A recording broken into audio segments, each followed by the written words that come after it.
important subject that we must address.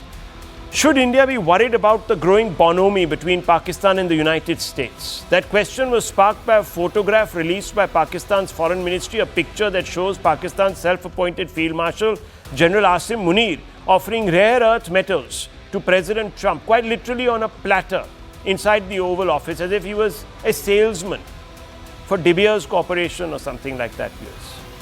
I'm only saying it in jest. Islamabad's establishment is flaunting this image as proof. That's the one, viewers, in the middle of your screens. As proof of a grand reset in US-Pakistan relations, a supposed course correction of a decade of mistrust. And no one can deny that India and US relations are in a spot of bother presently. Listen to EM's own assessment. I just want to play out this soundbite and then open this up to our guests. Yes. We have today issues with the United States.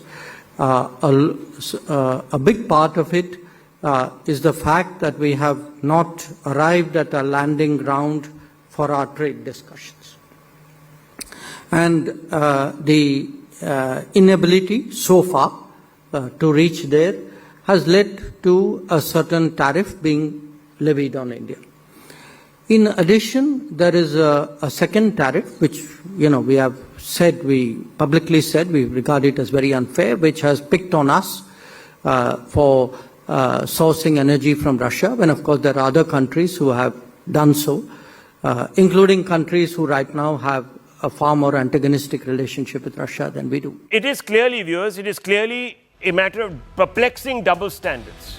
But even so, for many, the picture of Munir meeting Trump is a colonial throwback reminiscent of a subjugated ruler offering tribute for foreign patronage, and some experts in Delhi are already downplaying it as theatre. Pakistan's puppet show is one term which has been used by a former diplomat, arguing that Washington's interest is purely tactical and temporary. But history tells us something else. Every phase of US-Pakistan bonhomie has costs for India. The Cold War, America armed Pakistan's military. In the Afghan jihad, it empowered the ISI and radical networks. And during the war on terror, it funded a counter-terror ally that quietly sheltered India-focused terrorists. This latest détente looks no different, and it echoes the Nixon era. Let's ask the experts what they think, and I want to open this up and go straight across to Professor Andrew Latham, international relations expert and professor at the Macalester College. Abhijit Iyer. Abhijit Iyer is also there with us, senior fellow IPCS. I want to first come to you, Professor, and I want to ask you a very simple question. Should India be worried about this growing proximity between Pakistan and the United States? Is this enough to alter the balance of power in South Asia and make India draw perhaps a red line with the United States as far as its relations are concerned? Or should we ignore it? Or can we afford to do so? Well, in my judgment, I don't think it can be ignored, but it can certainly be exaggerated at the other end of the continuum. The natural alliance that serves America's interests best in the Indo-Pacific is a strategic partnership with India, not with Pakistan. Whether it's the American rivalry with China or just the general free and fair trade regime in the Indo-Pacific, whatever it is, India is America's natural partner. And when you layer on top of that the Indian diaspora in the United States and its wealth and growing influence, the bonds are tight. Yes, we're going through, as you put it, a spot of bother at the moment, but that is merely a spot of bother. Now, I need to qualify that a little bit, because in Donald Trump's perfect universe, the relationship with India would be very tight economically, demographically, geopolitically, but Pakistan would be a friend and ally too. Why? Because he would like to wean Pakistan off of dependence on China, because there's a history there. Pakistan, yes, you quite accurately characterized the American relationship with Pakistan during the so-called war on terror, but it seemed to serve American interests during that period. So the United States would like to have its cake and eat it too.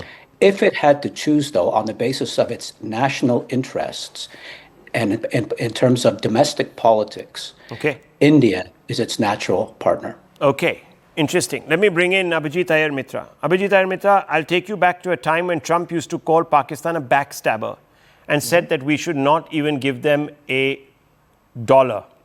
Nonetheless, all of that has now changed. But I want to ask you, is our relationship really a natural alliance with the United States?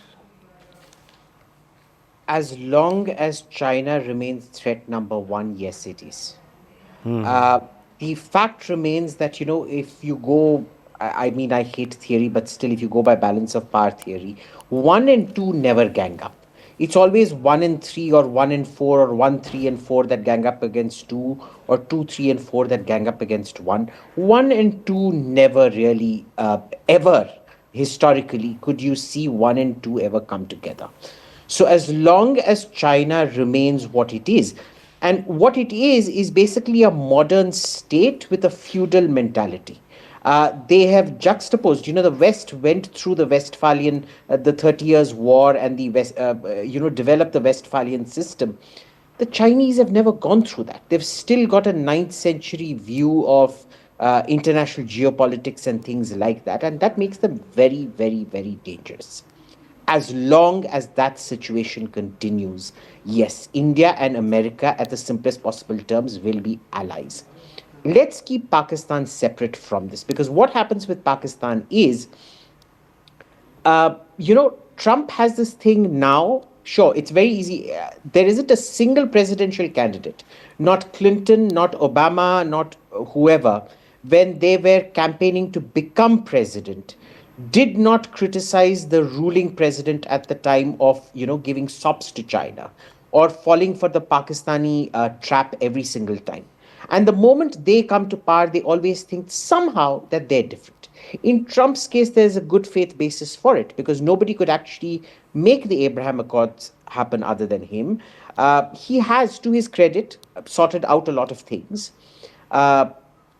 He thinks maybe he's the one that's going to make a change.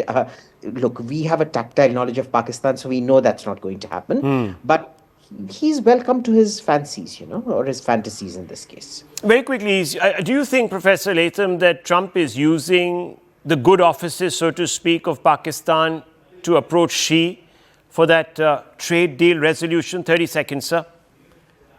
Well, I'm not sure that he's thinking that far ahead or that strategically, to be honest. I think he's irritated with India over the, he wanted a special arrangement, tariffs, et cetera, and he didn't get what he wanted. He got it from everybody else, but he didn't get it from India, and he's still in a bit of a snit about that. I think that's a motivator for him rather than the entire American foreign policy establishment. That's the motivator for him rather than thinking about using the good offices, as you put them, ironically, of Pakistan to negotiate this a meeting with Xi on the margins of some future meeting. Well, I'll leave it at that, viewers. This is a well-rounded view. Clearly, there are troubled times. Is there light at the end of the tunnel?